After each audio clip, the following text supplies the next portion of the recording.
और शुरुआत सबसे पहले एक अहम और बड़ी खबर के साथ कर रहे हैं, क्योंकि अब से थोड़ी देर में राष्ट्रपति ट्रंप और पीएम मोदी की मुलाकात होने वाली है और इस मुलाकात में ट्रेड से जुड़े मुद्दे भी रहने वाले हैं। और खास करके जो अभी वॉर सिचुएशन के बाद जो स्थिति है, उस स्थिति पर भी मंथन होना है।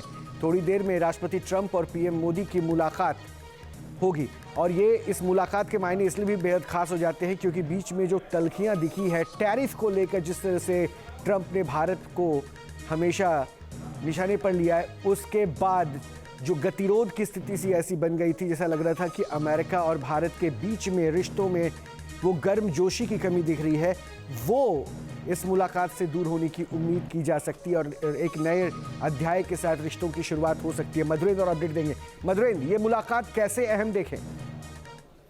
तकरीबन 1.25 साल बाद दोनों राष्ट्राध्यक्ष जो हैं वो एक दूसरे के आमने सामने एक ऐसे मुलाकात में होंगे जो कि बायलैटरल फॉर्मेट में होगी। और जाहिर तौर पर इस मुलाकात के मायने इसलिए भी गंभीर हैं क्योंकि इस बीच आप देखिए तो भारत और अमेरिका के बीच टैरिफ वॉर और इस टैरिफ वॉर को सुलझाने के लिए दोनों तरफ से प्रयास, बनी हुई कमेटी और जाहिर तौर पर बहुत सारे बैठकों का दौर, उसके बाद कहीं ना कहीं एक इस इकोनॉमिक इशू को सेटल किया गया।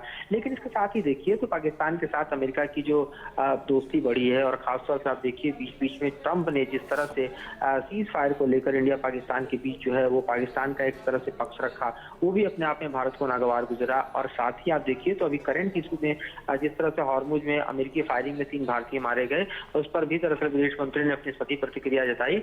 लेकिन इस मुद्दे को भी प्रधानमंत्री जो है वो ट्रंप के साथ उठा सकते हैं। तो बहुत सारे मुद्दे हैं, चाहे सामरिक दृष्टिकोण से देखिए या आप आर्थिक दृष्टिकोण से देखिए या भारत और अमेरिका के अपने जो संबंध है उनके लिहाज से देखिए, यहाँ तक कि दोनों राष्ट्राध्यक्षों की जो केमिस्ट्री में आई खटास है उसके लिहाज से देखिए तो ये बैठक काफी महत्वपूर्ण बताई जा रही है।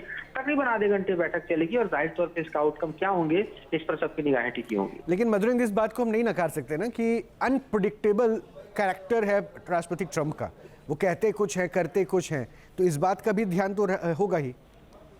देखिए भारत इस बात का खासा ख्याल रखता है और इसीलिए आप देखिए तो इस मुलाकात के इतने लंबे दौर को हमें दिखाया क्योंकि पीएम मोदी और प्रेसिडेंट ट्रंप जो है वो तमाम हम देखें तो इंटरनेशनल फोरम पर लगातार मिलते रहे हैं और उनके बीच जो है वो बातचीत का दौर जो है वो लगातार चलता रहा है। लेकिन ये 1.25 साल ऐसे गुजरा जिसमें सिर्फ और सिर्फ तल्खियां दिखी, सिर्फ और सिर्फ जो है वो अनप्रेडिक्टेबल जो है वो मोमेंट्स आए और जिस तरह से इंडिया को लेकर ट्रंप की पॉलिसीज रही उसको काफी क्रिटिसाइज भी किया गया। जाहिर तौर पर भारत में अगर देखें तो ट्रंप की नीतियों के कारण अमेरिका की छवि इतनी धूमिल हुई कि ईरान वॉर में आप देखिए तो जो भारत का जनमानस है वो ईरान के प्रति ज्यादा सिंपैथाइजर दिखाई दिया बशर्ते कि अमेरिका की।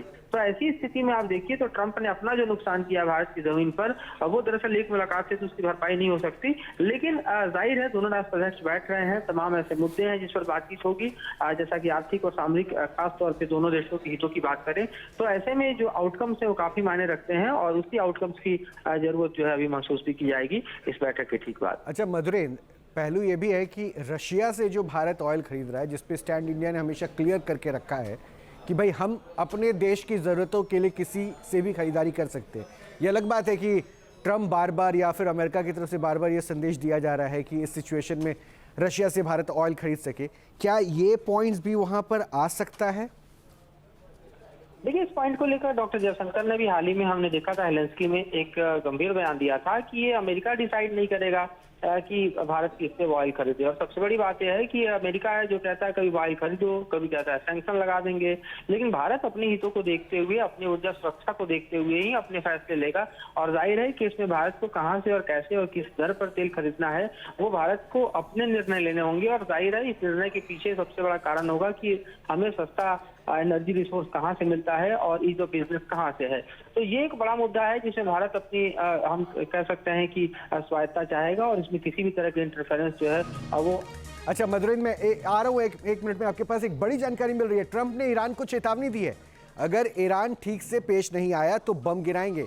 ये मधुरेंद्र अपने आप में हैरान करने वाली बड़ी जानकारी मिल रही है कि ईरान को चेतावनी भी दे रहे हैं। एक तरफ 19 तारीख सामने है जहां पर आप कह रहे हैं कि सिग्नेचर होने वाला है, first phase of a deal होगा, और दूसरी तरफ ये थ्रेटनिंग, एक तरफ नेतन्याहू को आप समझा रहे हैं, दूसरी तरफ ये ईरान को धमकी। ये क्या है?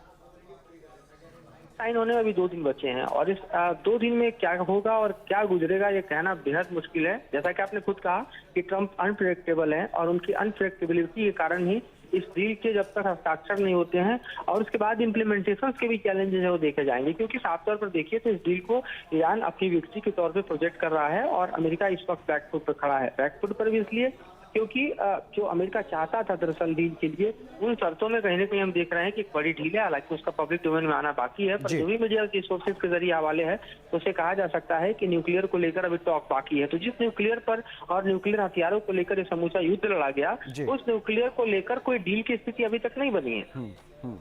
शुक्रिया मधुरेंद्र आपका इन तमाम जानकारी के लिए। तो लगातार ट्रंप के मुलाकात को लेकर हमारी नजरें बनी हुई है, जब वो प्रधानमंत्री से मिलेंगे। आपके मोबाइल पर तुरंत आएगी ब्रेकिंग न्यूज, स्क्रीन पर सबसे पहले दिखेगी बड़ी खबर, देश दुनिया की हर खबर एक जगह। अब आपके मोबाइल पर तुरंत फटाफट इंस्टॉल कीजिए न्यूज नेशन ऐप और रखिए खुद को अपडेट।